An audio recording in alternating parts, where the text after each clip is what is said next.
Next topic is by Dr. Rakhi. She's going to talk on learn from the mistakes, how to keep a diary.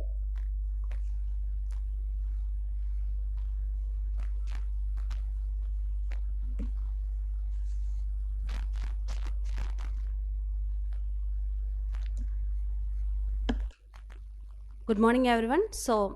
I'll be talking on learning from your mistakes and how to keep track of yourself via logbook.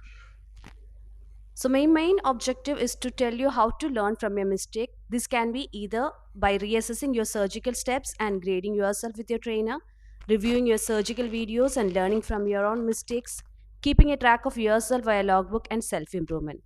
There are different systems of surgical proficiency with OSCAR, OSS, and IC. I'll be detailing on them too. So, an ophthalmology resident should be confident performing the basic surgery, that is SACS, by the end of their residency. There are multiple formative assessments available for SACS to achieve the desired level of competency.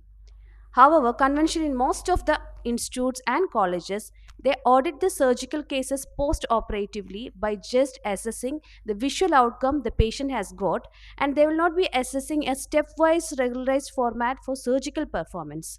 So if you have a toxic mentor with you, then if he passes on any discouraging comments while you're doing surgery, you lose your confidence and your chance of self-improvement.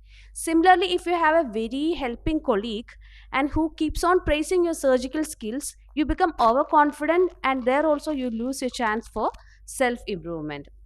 So, in order to bypass that, the International Council of Ophthalmology has created the Ophthalmological Surgical Competency Assessment Rubric, which breaks down an operation into several steps and sets clear guidelines for different level of skill in which a step has to be performed. DCRUZ have come up with a stimulation based model for acquisition also, which also is very valid and useful. So, as a training tool, this helped the trainers to assess the surgical skill in a structured and objective way. Knowing exactly what will be assessed also help the trainee to be clear on what is expected of him or her and have lots of opportunities of self-improvise. So this is an article by Dr. Ashok Grover and Santosh Honavar sir, etc. And they have also recommended the ICO rubric system for NMC-based ophthalmological residency training. This ICO OSCAR system is available not only for cataract, it's available for strabismus, retina surgeries as well. So this is the ICO grading system. I would like to draw your attention to the point 4, that is the corneal entry in this. Here, the resident is very hesitant with keratome. He is entering into the AC, but he is unable to extend the tunnel. So, he is considered as a novice surgeon. However, if the resident can enter into AC, but there is difficulty with extension, he creates different planes, then he is considered as a beginner and he is given a score of 3. But if he enters at the right plane, also able to extend, but he is not able to form the AC, he is repeatedly using viscoelastic, he is considered as an advanced beginner. And if the resident is able to do everything fluently with a self-sealing wound and not using much visco, he is considered as a competent person. So this is how you will be graded. Other than steps, there are global indices like the wound neutrality, the iris protection, the overall speed and fluidity, which also will be graded. Similarly for phaco also. Now coming to the objective assessment of skill in intraocular surgery scoring system, which was developed by Harvard Medical School to assess residents' competency. The main difference is this has 3 aspects: the preoperative, intraoperative, and the postoperative aspect. In the postoperatively, they will assess your visual outcome, astigmatism, complications that you have created, striate keratopathy, etc. Other one is IC, which is a simulated assessment tool, but it correlates well with the real life cataract surgery. Only issue is that this has a motion tracking system, so there can be inter-individual variations with that. The next step is to learn by reviewing your own surgical videos. So try to record your initial surgeries and review them with your mentor or a senior fellow, and try to find out which steps went wrong and ask for suggestions how to overcome that.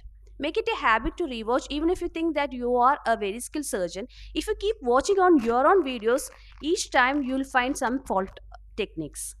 And also, if it is always good to watch the senior surgeon's instrument handling from outside and also the hand rest positions from outside and learn from that.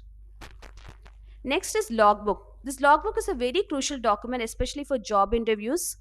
and also when you're applying for international jobs or fellowships. So this has to be a binded, properly printed, signed and sealed by the director of the institute.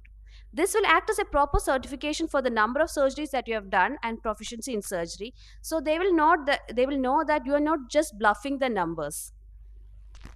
So this is the logbook, and you can see in the initial pages they'll give the ICO rubric. Then this is one of the entry of the patient. Here in the left you can see the patient's particulars, and this is how you'll be graded. The trainee will give a score for himself and the trainer then will grade you.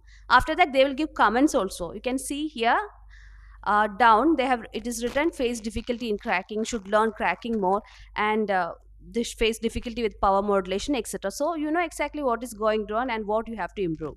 Similarly, okay, then if you don't have a logbook and if you don't want to carry it around, other thing you can do is you have to make an Excel, and you can import it into your phone itself. Nowadays all smartphone, with all smartphones you can open up Excel, and then you can just write the patient particulars, diagnosis, any preoperative problems like pseudo exfoliation if present, what surgery was done, who was your trainer, what was IOL power, what was the difficulty faced, and soon after that you have to write the management also, like whether you have done the difficult situation, you have overcome the difficult situation, or your trainer helped, and what did he do for that. And you have to follow up the patient, and you have to enter the post of 1 week, 1 day and 1 month, as well as the spherical equivalent. So this is like your own diary, to which you can go back and learn what were your initial problems and how you overcome that. Similarly, you can make one for FACO also. So if you don't want to make your own logbook, there is this site by Royal College of Ophthalmologists where there is logbooks they already there. You can just download it into your phone.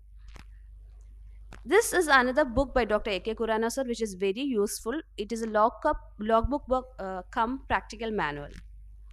So to conclude, you have to learn from your mistakes. Mistakes has the power to turn you into something better than you were before. So the only real mistake that we make is the one from which we learn nothing. Thank you.